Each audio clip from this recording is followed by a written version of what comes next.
अस्सलामु अलैकुम वरहमतुल्लाहि वबरकातुहू।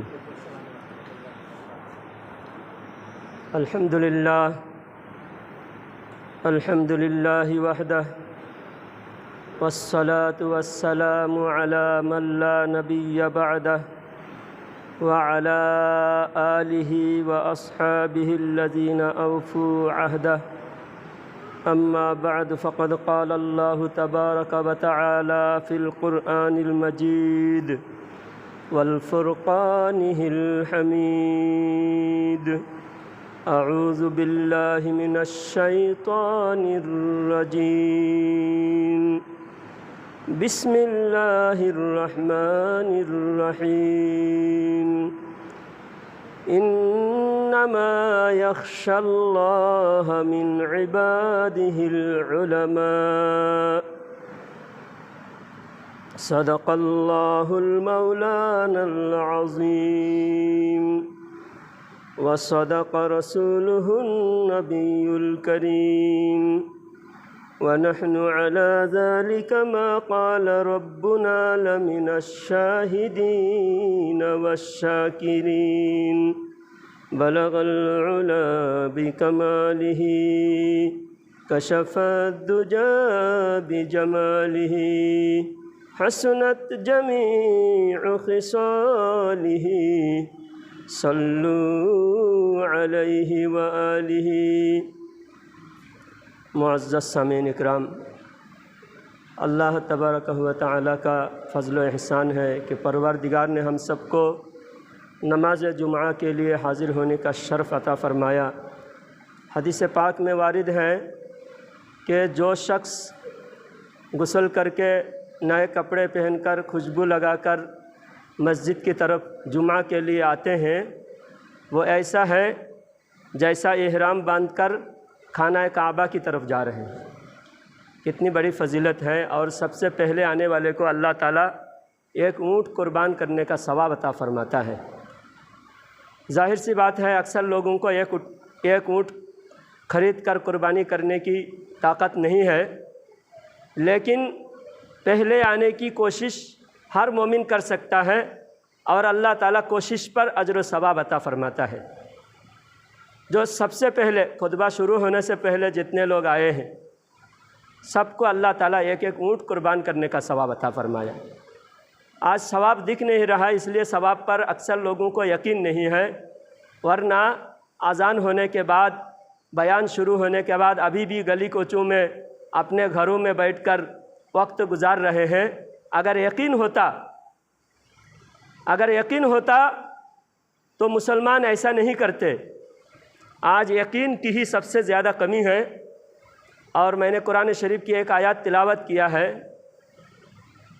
आज इस आयत पर अगर मोमिन यकीन करे तो सारी गुमराही और मुसलमानों की जो ज़िल्लत और रुसवाई और आज जो हम ग़ुलामी का ज़िंदगी बसर कर रहे हैं, आज जो डर के साए में हम जी रहे हैं, बुज़दिली की ज़िंदगी गुजार रहे हैं, और जितनी मुसलमानों की बर्बादी और तबाही आज हो रही है, आज इस आयत पर अमल न करने की वजह से, इस आयत पर यकीन न करने की वजह से अल्लाह ताला कुरान पाक में ताकीद करके फ़रमाता है, उलमा की शान में फ़रमाता है, इन्नमा यख्शल्लाह मिन इबादिहिल उलमा, कि बेशक आलिम ही अल्लाह से डरते हैं। इन्नमा यख्शल्लाह मिन इबादिहिल, अल्लाह के सारे बंदों में सबसे ज़्यादा उलमा ही अल्लाह से डरते हैं। और उलमा की शान में अल्लाह ताला एक दो आयत में नहीं, बेशुमार आयतें अल्लाह ताला कुरान पाक में वारिद फरमाया है। जब अल्लाह ताला ने आदम अलैहिस्सलाम को पैदा किया, फ़रिश्तों ने पहले मना किया था। फ़रिश्तों ने, जब अल्लाह ताला ने फ़रिश्तों से कहा कि अय मेरे फ़रिश्तों, मैं ज़मीन पर मेरा नाइब, मेरा खलीफा भेजना चाहता हूँ, मैं आदम अलैहिस्सलाम को पैदा करके ज़मीन पे भेजना चाहता हूँ, क्योंकि आदम अलैहिस्सलाम मेरी इबादत करेंगे। तो फ़रिश्तों ने कहा नहनु नुसब्बिहु बिहम्दिका व नुक़द्दिसु लक, कि ऐ परवरदिगार हम ही तो तेरी इबादत करते हैं। हमारी इबादत का ये आलम है कि हम 1-1 करोड़ साल हम इबादत करते हैं। एक सिजदा किसी फरिश्ते का, एक सिजदा 10-10 हज़ार साल, 50-50 हज़ार साल एक सिजदा। किसी फरिश्ता रुकू में है, करोड़ों साल हो गए अभी तक रुकू में है। किसी फरिश्ते सिजदे में है, करोड़ों साल हो गए अभी तक सिजदे में है। तो फरिश्तों ने कहा कि परवरदिगार हम ही तो तेरी इबादत करते हैं, और आदम अलैहिस्सलाम को बनाने की क्या ज़रूरत है। लेकिन अल्लाह ताला आदम अलैहिस्सलाम को बनाने के पीछे जो राज है, जो हिकमत है, अल्लाह बेहतर जानता है। इसलिए अल्लाह ताला फरिश्तों से कहा, क़ाला इन्नी अअलमु मा ला तअलमून, ऐ मेरे फरिश्तों मैं जो जानता हूँ तुम नहीं जानते। और अल्लाह ताला आदम अलैहिस्सलाम को बनाकर फरिश्तों के सामने ज़ाहिर किया। फरिश्ते तो पहले से इबादत गुजार थे, हर फरिश्ते सूफ़ी हैं, हर फरिश्ते इबादत गुजार हैं, बड़े आबिद हैं। लेकिन आदम अलैहिस्सलाम को अल्लाह ताला ने आलिम की शक्ल में फरिश्ते के सामने ज़ाहिर किया। वअल्लम आदमल अस्माअ कुल्लहा सुम्मा अरदहुम अलल मलाइकति फ़क़ाल अंबिऊनी बिअस्माइ हाउलाइ इन कुंतुम सादिक़ीन क़ालू सुब्हानका ला इल्म लना इल्ला मा अल्लमतना इन्नका अंतल अलीमुल हकीम। अल्लाह ताला जब फरिश्तों के सामने आदम अलैहिस्सलाम को ज़ाहिर किया, सबसे पहले अल्लाह ताला ने आदम अलैहिस्सलाम को इल्म दिया। इसलिए अल्लामा शेख सादी शिराज़ी रहमतुल्लाहि अलैह फरमाते हैं कि बनी आदम अज़ इल्म बायत कमाल न अज़ हशमतो जाह व मालो मनाल, कि आदम की औलाद की इज़्ज़त इल्म में है, ना माल, ना दौलत, ना वहदा, ना नौकरी, ना कोई बड़ी दूसरा कोई वहदा, ना दूसरा कोई पोजीशन। इज़्ज़त इल्म हासिल करने में है। और आदम अलैहिस्सलाम को अल्लाह ताला ने इल्म से इज़्ज़त दिया। और दूसरी चीज़ें उससे बढ़कर होती, अल्लाह ताला वो चीज़ देकर इज़्ज़त देता। आदम अलैहिस्सलाम को सबसे पहले अल्लाह ताला ने इल्म अता फरमाया। वअल्लम आदमल अस्माअ कुल्लहा, अल्लाह कुरान पाक में पहले पारे में सूरह बकरा में अल्लाह फरमाता है आदम अलैहिस्सलाम को हर चीज़ का इल्म अता फरमाया, हर चीज़ का इस्म मुसम्मात, इल्म मुसम्मात अल्लाह ताला ने आदम अलैहिस्सलाम को अता फरमाया। यानी हर चीज़ का नाम, इल्म मुसम्मात यानी हर चीज़ का नाम। चीज़ आज आपके सामने जो चीज़ नज़र आती, हर चीज़ का मतलब क्या है? आदम अलैहिस्सलाम से लेकर क़यामत तक जितनी चीज़ें हैं, जिसको भी चीज़ कहा जाएगा। जाहिर सी बात है पहले दौर में कुर्सी नहीं थी, माइक नहीं थे, मोबाइल नहीं थे। जितनी चीज़ें आप फ़ैन, ये लाइट, कुमकुम और ये घर मकान बनाने का सीमेंट, ये तो पहले नहीं था। ये एक चीज़ नाम, सीमेंट एक चीज़ का नाम है, लोहा एक चीज़ का नाम है, मोबाइल एक चीज़ का नाम है। क़यामत तक जितनी चीज़ें आएंगे उन तमाम चीज़ों की सिफ़ात और उसके फ़ायदे, उसके नुकसानात, उसके अंदर के तमाम किस्म के जो भी नेगेटिव पॉजिटिव हर तरह का इल्म अल्लाह ताला ने आदम अलैहिस्सलाम को अता फरमाया। इस आयत से साबित है। मुहद्दिस इकराम फरमाते हैं सिर्फ नाम का इल्म से काफ़ी नहीं होता। किसी को अगर आज से 30 साल पहले, 40 साल पहले बता दिया जाता मोबाइल, उसको समझ में आता क्या चीज़ है? बताइए। जब समझ में नहीं आएगा किसी चीज़ का नाम, तो इल्म हासिल करने वाले को फ़ायदा क्या होगा? तो अगर इल्म है तो उस इल्म का फ़ायदा भी होना चाहिए। तो अगर आदम अलैहिस्सलाम को अल्लाह ताला ने सिर्फ मोबाइल का नाम बता देता तो फिर क्या फ़ायदा है? तो मुहद्दिसीन इकराम फरमाते हैं, मुफस्सिरीन फरमाते हैं, इस आयत से ये साबित होता है दुनिया में जितने चीज़ ईजाद होंगे, जितने चीज़ें बनाई जाएगी क़यामत तक, और भी जितने चीज़ें होंगे, मिसाइल हो, रॉकेट हो, रेलगाड़ी हो, बस हो, मोबाइल हो, लैपटॉप, कंप्यूटर, हर चीज़ का इल्म हमारे बाप को अल्लाह ताला ने सबसे पहले दे रखा था। और उसके अंदर के जितने फंक्शन हैं, सारे फंक्शन का भी इल्म अल्लाह ताला ने दे रखा है। ये नहीं कि आज कोई इजाद करके बोले कि मैं सबसे बड़ा तुर्रम का हूँ, मुझे सबसे ज़्यादा आ गया। सबसे पहले हमारे बाप को अल्लाह ताला ने दे रखा है। तुमको जो इल्म है हमारे बाप के सदक़े में मिला है। अब आदम अलैहिस्सलाम है मुक्तदी, हमारे हुजूर है नबियों के इमाम। इमाम का इल्म ज़्यादा होता है कि मुक्तदी का इल्म ज़्यादा होता है? ज़रा बताते जाइए आप भी, ताकि मुझे पता चले आपको समझ में आ रही है। इल्म इमाम का ज़्यादा होता है ना। आदम अलैहिस्सलाम के बारे में अल्लाह ताला फरमाता है अस्मा कुल्लाहा, हर चीज़ का इल्म, जिसको आप चीज़ कहोगे मानना पड़ेगा, इसका इल्म आदम अलैहिस्सलाम को था।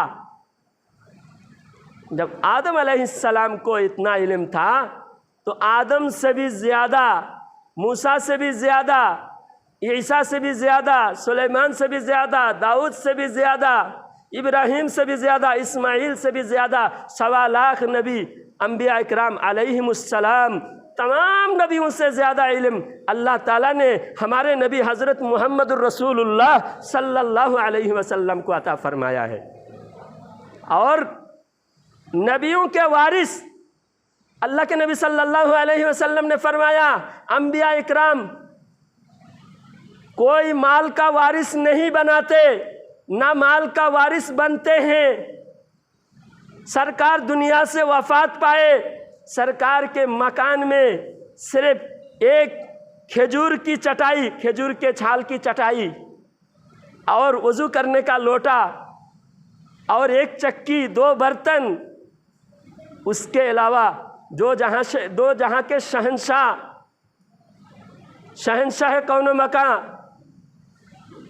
अल्लाह ताला के नायब मुतलक हज़रत मोहम्मद मुस्तफ़ा सल्लल्लाहु अलैहि वसल्लम के घर में, मकान में दूसरा कोई सामान नहीं था। यहाँ तक कि हज़रत आयशा रदी अल्लाह ताला अन्हा फरमाती है, जिस रात अल्लाह के नबी सल्लल्लाहु अलैहि वसल्लम की आखिरी रात मेरे मकान में गुजरे, उस रात चिराग जलाने के लिए तेल नहीं था घर में।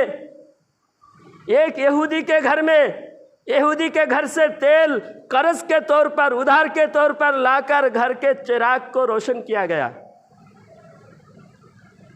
जो भी फुतूहात, लाखों के पैसे, दौलत, मालो दौलत, जंग के मैदान से गनीमत के माल जो भी घर में आता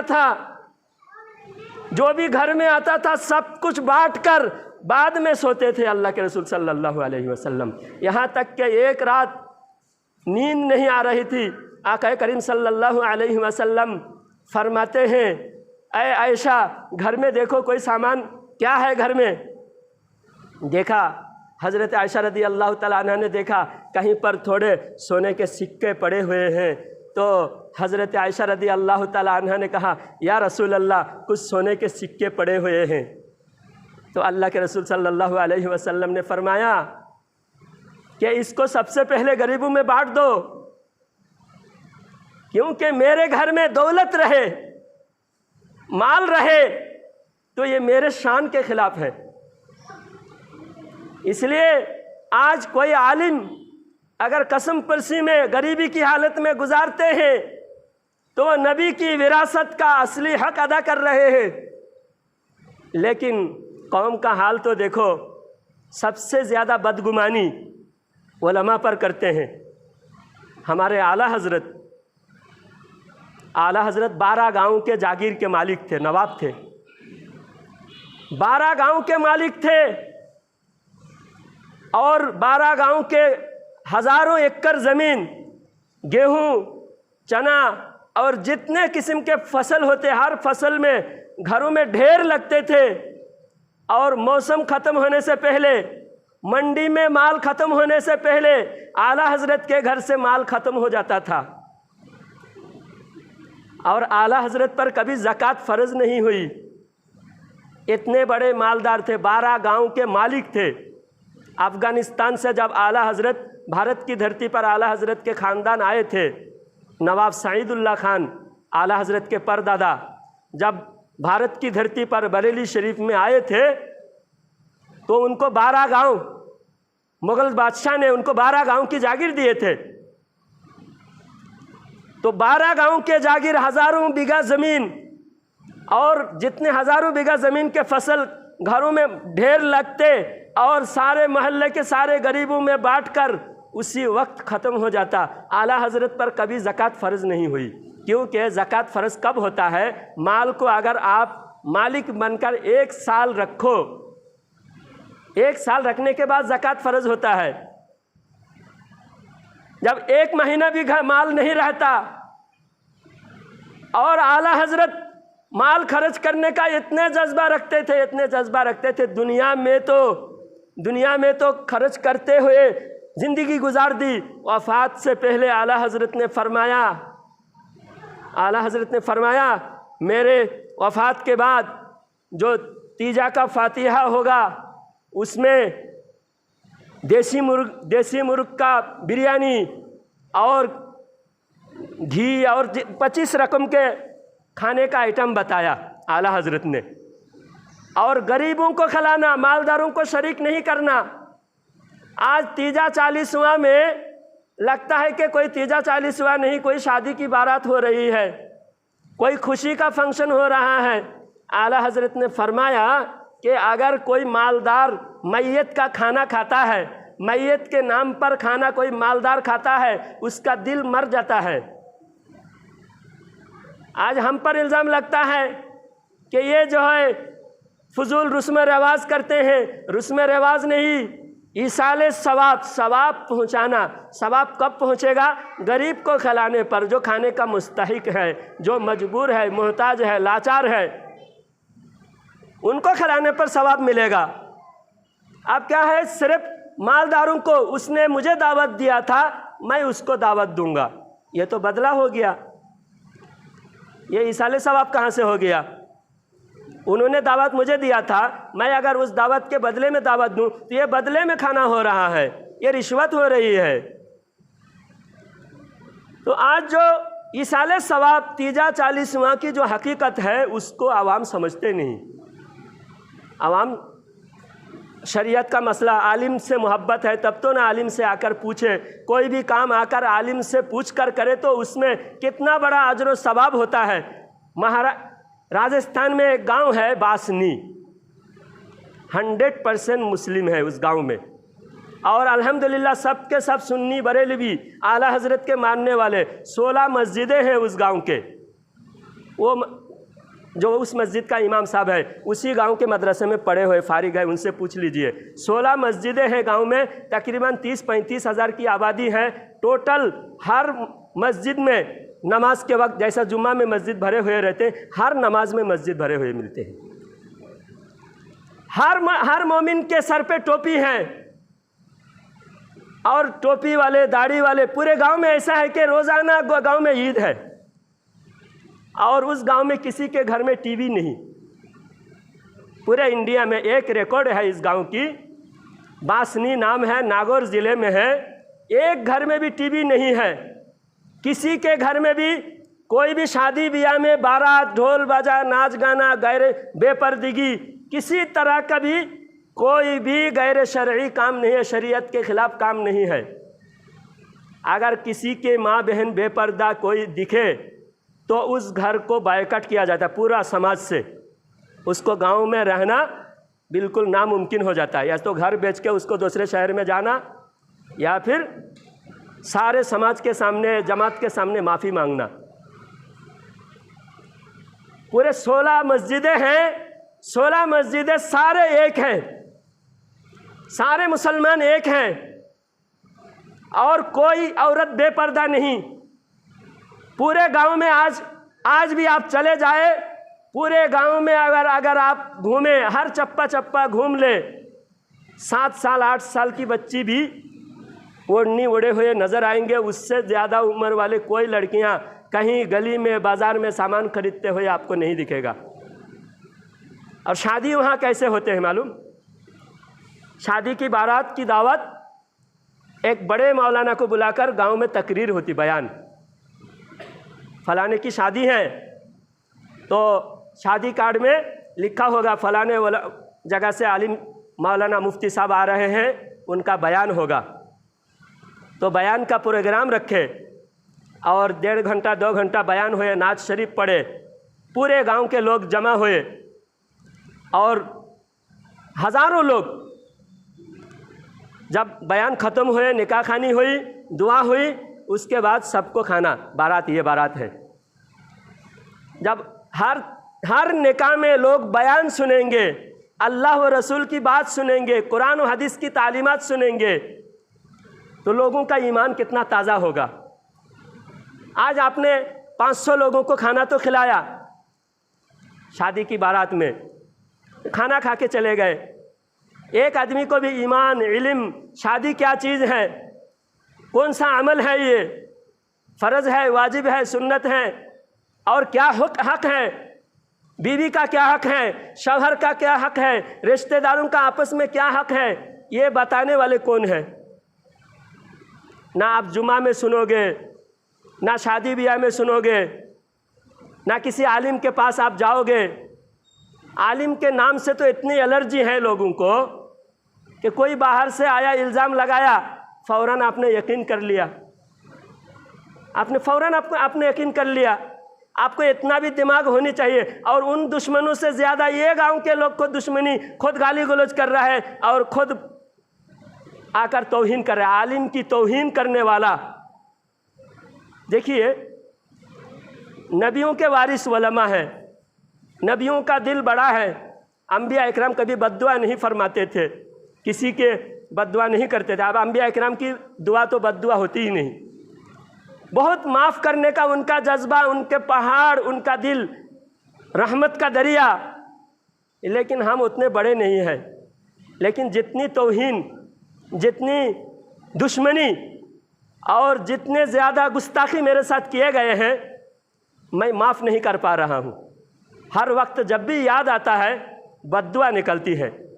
लेकिन उन लोगों से मैं कहता हूँ जिन लोगों ने गुस्ताखी किया है, बेअदबी किया है, अगर माफ़ी नहीं मांगे अंजाम बहुत बुरा होगा।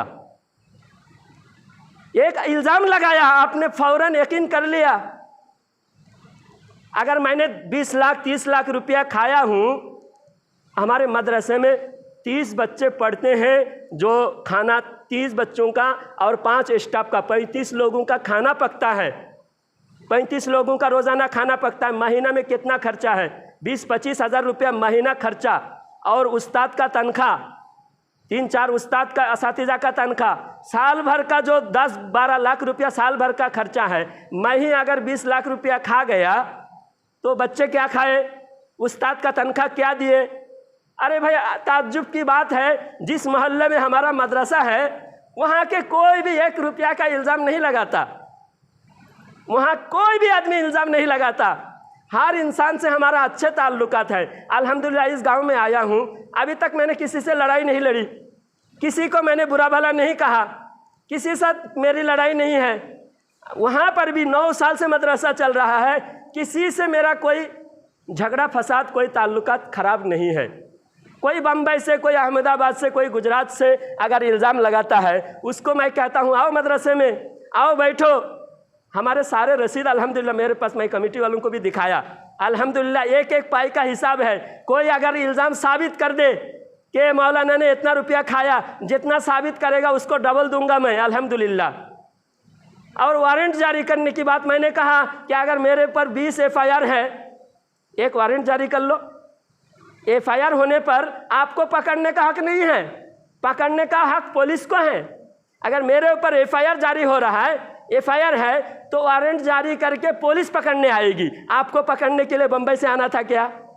ये सिर्फ दुश्मनों को साथ में लेकर गुंडागर्दी करने के लिए आए थे। और मैं पहले कह रहा था, जो हमारे सुन्नियों के खिलाफ है वो हमारे इस्लाम के दुश्मन है।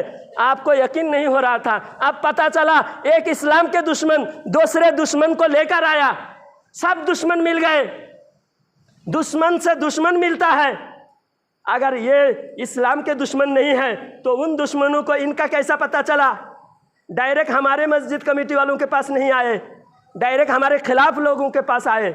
बात ये है कि सिर्फ गुंडागर्दी करने के लिए आए थे।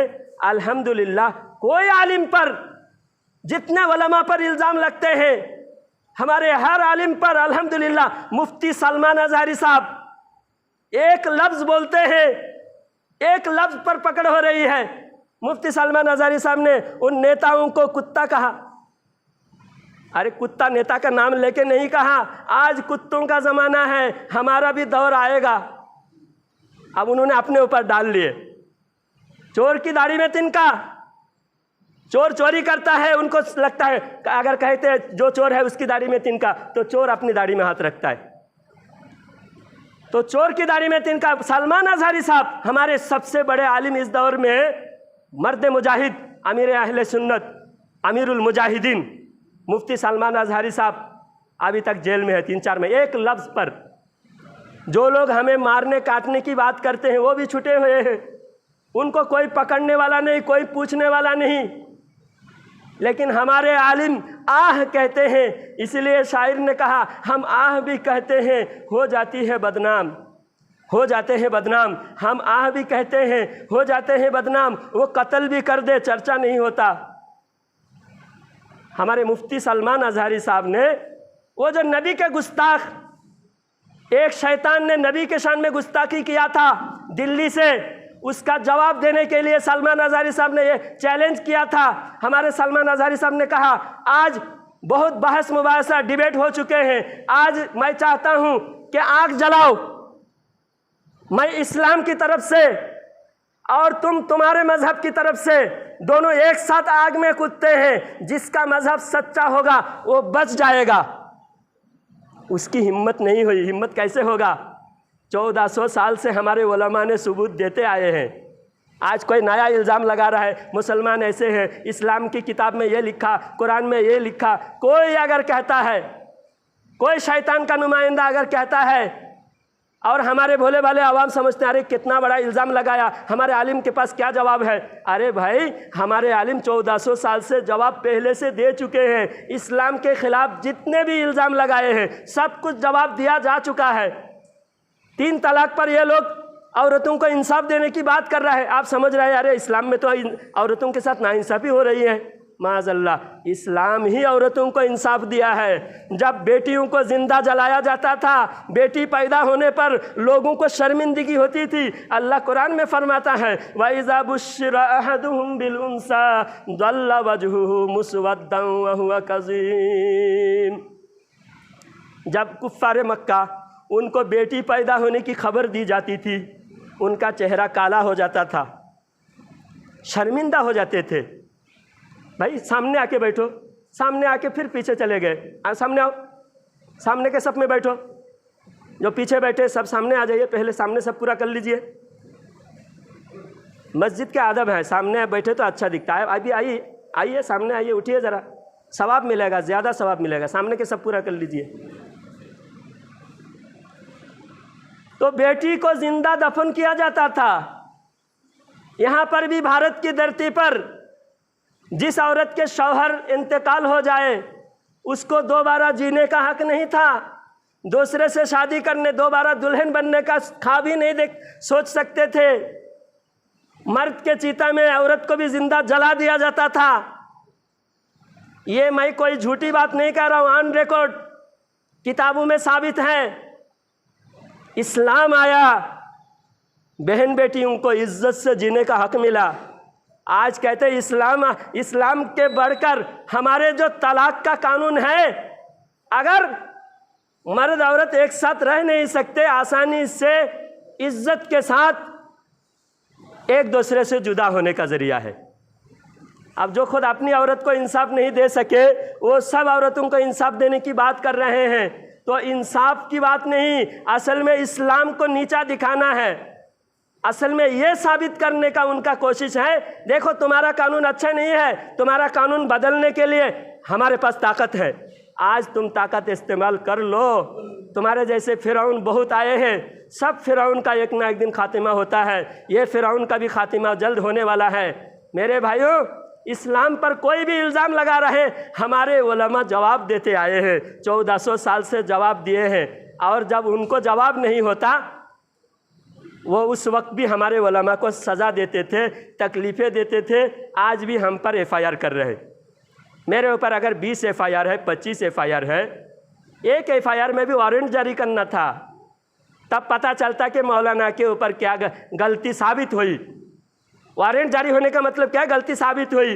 20-25 क्या 1000 FIR करो, कभी भी मैं गैर कानूनी बात नहीं करता। मैं कुरान हदीस भी जानता हूँ, देश का संविधान भी जानता हूँ, देश का कॉन्स्टिट्यूशन भी जानता हूँ मैं। इसलिए बम्बई से इनको गुंडागर्दी करने के लिए चल के आना पड़ा। और आप फौरन, कोई आयरे गहरे नत्थु खैरे कोई आया, आप अपने आलिम को 3 जुमा से आप मेरे बयान सुन रहे हैं, मेरी तकरीर सुन रहे हैं, मेरे पीछे नमाज़ पढ़ रहे हैं, मुझ पर यकीन नहीं हुई आपको, क्योंकि कुरान पर यकीन नहीं है ना। कुरान कहता है सबसे ज़्यादा आलिम अल्लाह से डरता है। आपको अगर यकीन होता तो उनको झुड़का देते। और मैं उस वक्त खड़ा था कि वारंट जारी करके लाओ, पुलिस लेके आओ, लेके आने की उनकी हिम्मत नहीं हुई। आपकी सपोर्ट से मुझे नीचा दिखाया। और आलिम की इज्जत आपकी इज्जत। हज़रत इमाम शाफ़ी रदी अल्लाह तआला अन्हु, हमारे अहले सुन्नत के सरताज इमाम शाफ़ी रदी अल्लाह, मोहम्मद बिन इदरीस अश-शाफ़ी, आज से 1200 साल पहले का वाक़या है। खलीफा हारून रशीद के दरबार में रोम से ईसाइयों का एक डेलीगेशन आया। वाक़या बहुत गौर से समाअत कीजिए। रोम से ईसाइयों का डेलीगेशन आया, आकर हमारे बगदाद में आकर खलीफा हारून रशीद के पास आकर ईसाइयों ने कहा कि तुम्हारे उलमा से हम बैठकर डिबेट करना चाहते हैं, हम बैठकर डिस्कस करना चाहते हैं, हम तुम्हारे उलमा को हराने के लिए आए हैं, बहस करेंगे, मुनाजरा करेंगे।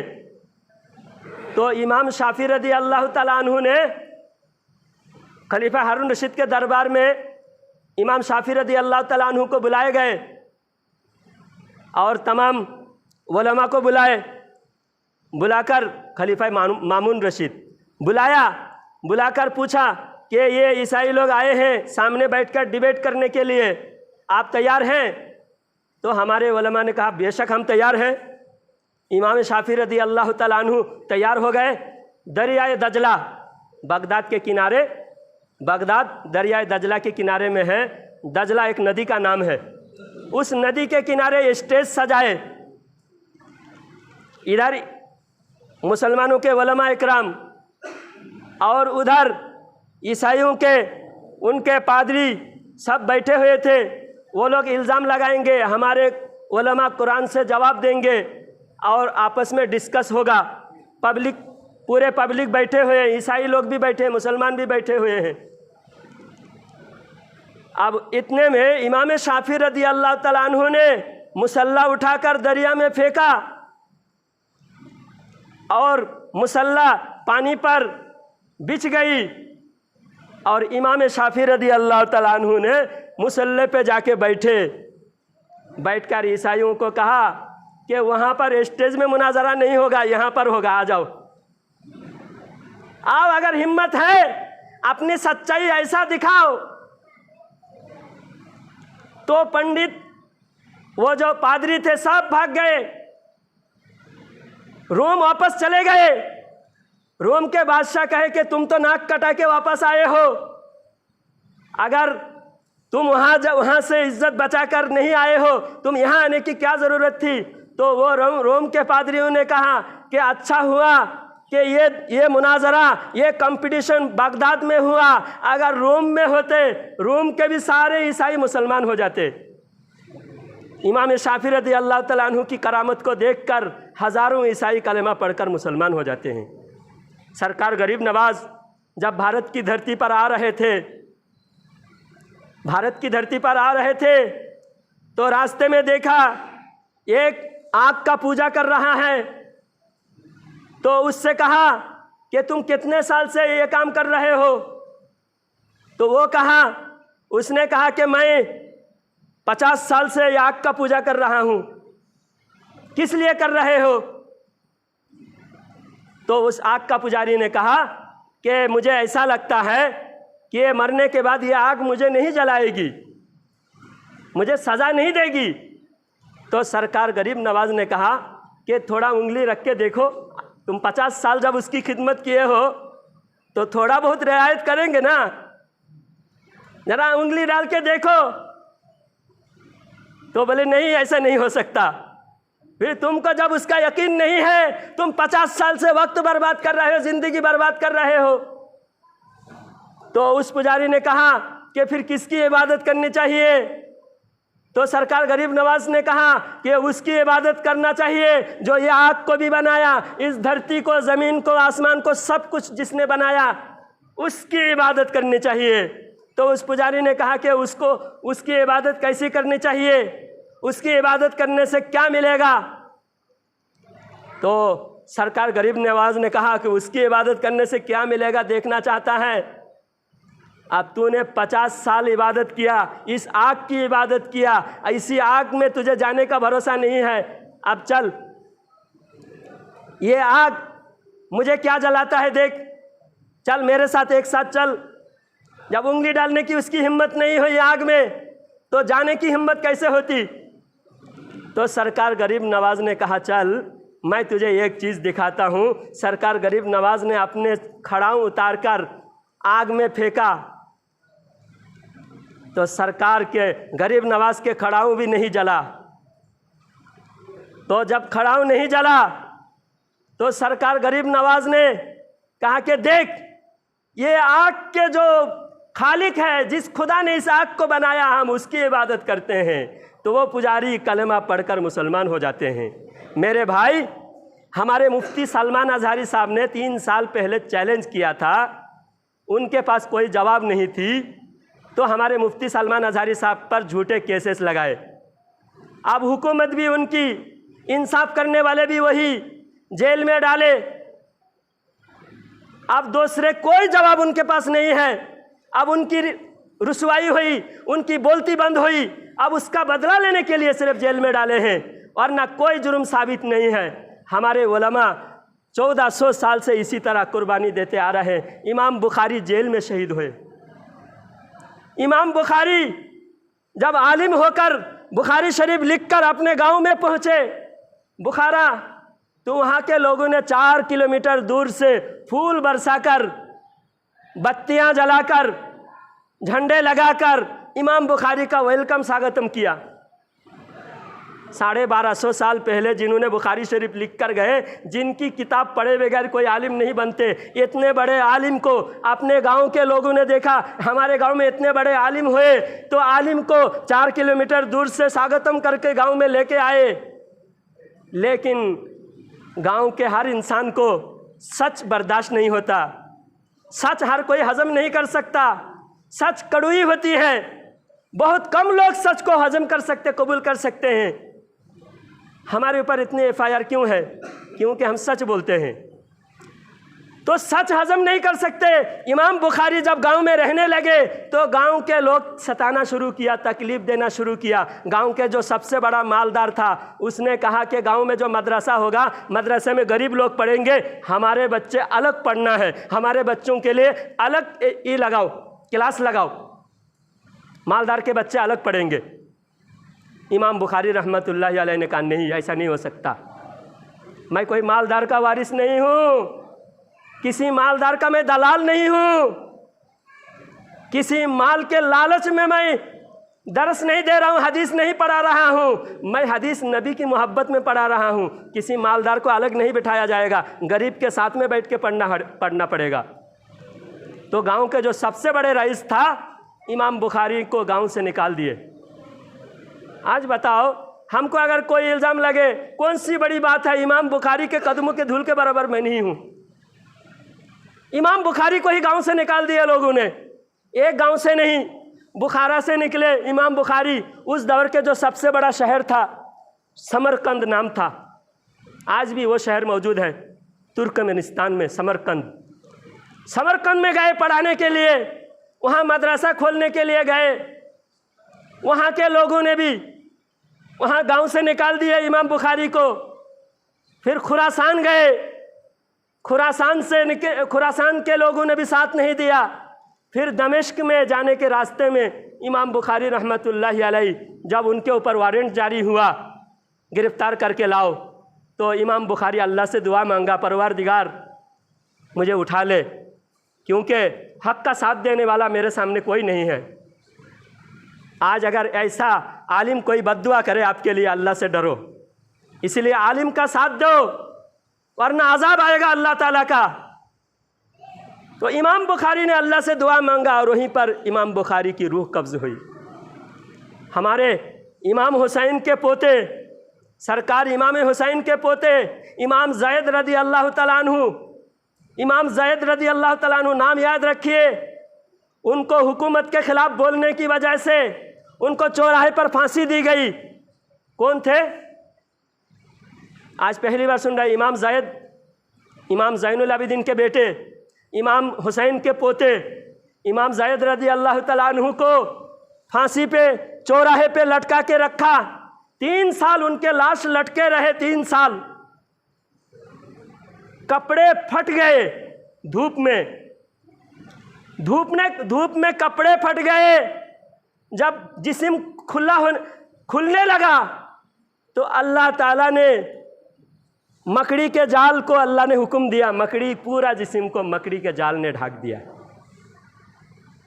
ताकि जिस्म नंगा ना हो जाए। लटके रहे 3 साल तक। लोग करामत देखते थे।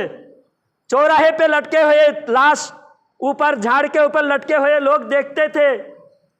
कपड़े फट गए, अल्लाह ने गायब से पर्दे का इंतज़ाम किया, वो भी देखते। कोई बदकार होता, गुनहगार होता तो अल्लाह ताला उनका पर्दा करता। लोगों को दिखाई दिया, फिर भी साथ देने की हिम्मत नहीं। ये बुज़दिल कौम है, ये डरपोक कौम है। इस वजह से मुसलमानों की जिल्लत और रुसवाई, बर्बादी, इस वजह से कि आलिम हक बोले तो कोई साथ देने वाला नहीं होता। 3 साल इमाम ज़ैद रज़ी अल्लाह तआला अन्हु को लटका के रखे थे। फिर 3 साल के बाद जब बादशाह ख़त्म हो गया, वह जालिम ख़त्म हुआ, फिर हज़रत ज़ैद रज़ी अल्लाह तआला अन्हु को नीचे उतारे। तो जो जिस्म 3 साल पहले वफ़ात हो चुके थे, फांसी लगा के उनको शहीद किया गया था, जिस्म ज़मीन पे रखने के बाद जैसे आज वफ़ात हुए, एकदम तरोताज़ा, जिस्म एकदम नरम।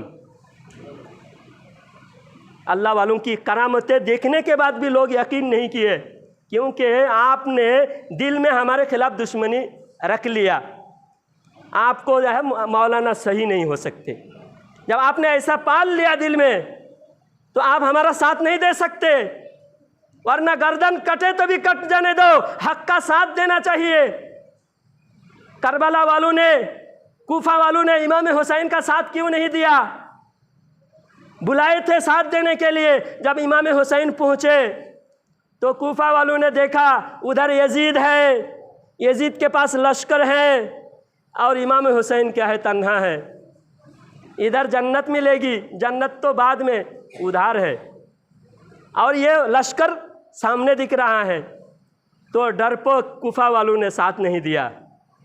हमारे बड़े बड़े इमाम अल्लाह वालों ने राह दीन हक में इस्लाम के लिए कुर्बानी दिया। हमारे एक इमाम भारत की धरती पर इमाम मुजद्दिद अल्फसानी शेख अहमद फारूकी नक्शबंदी अल मुजद्दिदी रहमतुल्लाहि अलैहि 12 साल ग्वालियर के जेल में रहे। अकबर के ख़िलाफ़ हक बोलने की वजह से अकबर ने इस्लाम के ख़िलाफ़ नया दीन चालू किया था, दीन इलाही के मुखालिफत करने की वजह से हज़रत मुजद्दिद अल्फसानी शेख अहमद फारूकी हज़रत उमर फ़ारूक की औलाद है, फ़ारूक रज़ी अल्लाह तआला अन्हु की औलाद है। हज़रत मुजद्दिद अल्फसानी को 12 साल जेल में डाले। मदरसा बंद हो गया, जो मदरसे में पढ़ाते थे मदरसा बंद हो गया। मौलाना जेल में है 12 साल से। लेकिन 12 साल में जब मौलाना बाहर आए तो एक आलिम नहीं आए जेल से, जेल में गए थे एक आलिम। जेल में जितने भी डाकू लुटेरा, जितने भी मर्डर केस के आसामी थे, जितने भी क्रिमिनल थे जेल में, पूरे 7000 जेल के लोगों को आलिम बनाकर बाहर निकाले। एक आलिम हमारा मदरसा बंद नहीं कर सकते, इसलिए मैं डरता नहीं। मेरे ऊपर 1000 FIR करो, मेरा मदरसा जेल में भी चलेगा इंशाअल्लाह। हमारे मुजद्दिद अल्फसानी रहमतुल्लाहि अलैह जब ग्वालियर के जेल में घुसे, नमाज का वक्त हुआ, मुजद्दिद अल्फसानी ने अजान पुकारा, अल्लाहु अकबर अल्लाहु अकबर। जेल के सारे क्रिमिनल जितने भी लुटेरे चोर डाकू थे सब सामने आके खड़े हो गए। बाबा ये तो मस्जिद नहीं है, अब तुम जेल में आए हो और अजान दे रहे हो, यहाँ नमाज पढ़ने वाले कौन है? मुजद्दिद अल्फसानी रहमतुल्लाहि अलैह ने कहा कि नमाज आज एक दिन पढ़ लो मेरे पीछे, नमाज में बहुत मज़ा है, एक दिन मेरे पीछे नमाज पढ़कर देखो। तब सारे क्रिमिनल जितने जेल में थे, जेल में तो कोई अच्छे आदमी जाते नहीं ना ज़्यादातर, हाँ आलिम जाते हैं, बाकी दूसरे लोग जाते हैं। तो ग्वालियर के जेल में 7,000 कैदी थे। 7,000 कैदी ने सब ने बाबा की बात सुनकर वज़ू करके बाबा के पीछे खड़े हुए, मुजद्दिद अल्फसानी के पीछे। मुजद्दिद अल्फसानी ने जब अल्लाहु अकबर कहा, नमाज तरह अलग अलग हैं, 2 तरह के नमाजी हैं। अल्लाह के रसूल सल्लल्लाहु अलैहि वसल्लम ने हदीस में फरमाया, उअबुदुल्लाह कान्नका तरा फ़इन लम तकुन तरा फ़इन्नहु यराक। नमाज ऐसा पढ़ो जैसा अल्लाह को देख रहे हो, अगर ऐसा ना हो तो कम से कम इतना सोचो कि अल्लाह तुमको देख रहा है। 2 क्वालिटी, एक तुम अल्लाह को देख रहे हो, नहीं तो इतना कम से कम सोचो कि अल्लाह तुमको देख रहा है। तो मुजद्दिद अल्फसानी की पहली क्वालिटी के नमाजी थे। कौन से क्वालिटी थे? फर्स्ट क्वालिटी के नमाजी थे। तो मुजद्दिद अल्फसानी जब अल्लाहु अकबर कहा और 7,000 क्रिमिनल ने जब अल्लाहु अकबर कहा, अल्लाहु अकबर कहते ही क्रिमिनल नहीं रहा, नमाज की नियत बनते ही सबको अर्शे नजर आने लगा, सब वली बन गए। एक नमाज पढ़ के वली के पीछे वली बन गए और 12 साल उस वली के पास पढ़कर 7,000 आलिम बने ग्वालियर के जेल में। इसलिए मेरे भाई आपसे हाथ जोड़कर गुजारिश करता हूँ, आप आलिम का साथ दो। आयरे गैरे का साथ देकर आयरे गैरे पर भरोसा करके दुनिया भी बर्बाद होगा, आखिरत भी बर्बाद होगा। ये लोग हमारे पीछे क्यों पड़ते हैं? ताकि आलिम से दूर किया जाए, आपके दिल में आलिम के खिलाफ जहर घोला जाए, आपको ये बताया जाए उलमा से दूर रहो, उलमा बहुत ख़तरनाक होते हैं। अरे हम कोई ख़तरनाक नहीं, हम आपको जहन्नम से बचाना चाहते हैं, आपको दुनिया आखिरत में आबाद करना चाहते हैं, इज़्ज़त देना चाहते हैं। इसीलिए आप हमारे साथ जुड़ो, आलिम हक़ के साथ जुड़ो, आलिम हक़ का साथ दो। अल्लाह ताला से दुआ है कि अल्लाह ताला हमें हक़ समझने की और हक़ का साथ देने की तौफ़ीक़ अता फ़रमाए। व आखिरु दावाना अनिल हम्दुलिल्लाहि रब्बिल आलमीन। जो हज़रात सुन्नत नहीं पढ़े सुन्नत पढ़ लीजिए।